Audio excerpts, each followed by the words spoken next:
اپنی پریشانیوں کو نمازوں میں بدل دو، اللہ مسائل کو نعمت میں بدل دے گا۔ یا اللہ مجھے اور میرے ماں باپ کو اور تمام ایمان والے مردوں اور عورتوں کو معاف فرما دے، آمین۔ مشکل کہیں بھی اکیلے نہیں جاتی، جہاں بھی جائے اپنی آسانی ساتھ لے کر جاتی ہے۔ صبر و شکر کرنا چاہیے، دنیا میں سب کچھ ممکن ہے۔ صحبت ان کی اختیار کریں جن کے درمیان گناہ کرتے ہوئے شرم آئے، اور ایسے لوگوں سے پرہیز کریں جن کے درمیان رہ کر نیکی کرتے ہوئے شرمندگی محسوس نہ ہو۔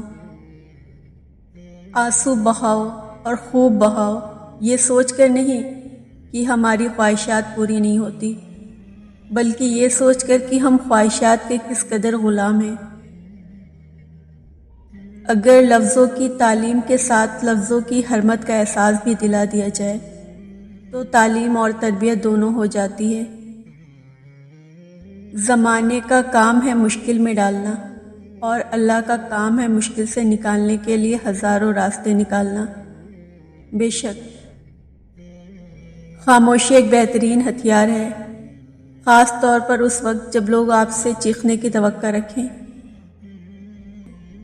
اگر تمہیں اپنے ارد گرد اندھیرا ہی دکھائی دے رہا ہے تو ایک بار دوبارہ دیکھو، ہو سکتا ہے کہ تم خود روشنی ہو۔ جسے لوگ جتنا زیادہ توڑتے ہیں، اللہ پاک اسے پہلے سے بھی زیادہ مضبوط کر دیتا ہے۔ اللہ واقف ہے تمہارے دلوں میں پنپتے ہوئے خیالات سے، وسوسوں سے، تمہارے خوف سے۔ اللہ تمہیں بھولا نہیں ہے، تم اس کی نظر میں ہو، اس نے تمہیں تمہارے حال پر نہیں چھوڑ دیا ہے۔ اللہ ضرور تمہیں اس تکلیف سے نکال دے گا، بھروسہ رکھو اپنے اللہ پر۔ 90% عورتیں اور مرد والدین سے دعا نہیں لے سکتے، مگر ہر پیر فقیر سے دعا کرواتے پھرتے ہیں۔ والدین سے بڑا پیر کوئی نہیں۔ یورپ کی مسلمان عورت باپردہ رہنے کے لیے لڑ رہی ہے، مسلمان ممالک کی عورت حیا کی چادر پھینکنے کے لیے لڑ رہی ہے۔ وقت کتنا بھی برا ہو گزر ہی جاتا ہے، لیکن رویے، لہجے اور الفاظ ہمیشہ یاد رہتے ہیں۔ تمہارے نفس کی تربیت کے لیے اتنا ہی کافی ہے کہ تم ان چیزوں سے دوری اختیار کرو جو تمہیں دوسروں میں بری لگتی ہے۔ تمہارے پاس اگر پسند کی چیزیں نہیں تو اپنے پاس موجود چیزوں کو ہی پسند کر لو، شکر اسی کا نام ہے۔ لوگوں کو تمیز کے لیکچر دینے والے اکثر تمیز کے تیز سے ہی ناواقف ہوتے ہیں۔ جن کی زندگی میں پیسے اور نام کی اہمیت سب سے بڑھ کر ہو، وہ پھر کردار کی پرواہ نہیں کرتے۔ نیکی کے باوجود اگر تکلیف آ رہی ہے تو یہ درجات کی بلندی کے لیے ہے۔ الفتیں، الجھنیں، رنجشیں، تھکاوٹ، بس یوں ہی ایک اور سال بیت گیا زندگی کا۔ اگر میں اپنی زندگی ٹٹولنے بیٹھوں کہ آج تک میں نے زندگی میں کیا ہی کیا ہے، تو میرا دل چیخ چیخ کہتا ہے کہ آج تک میں نے ہمیشہ صبر ہی کیا ہے۔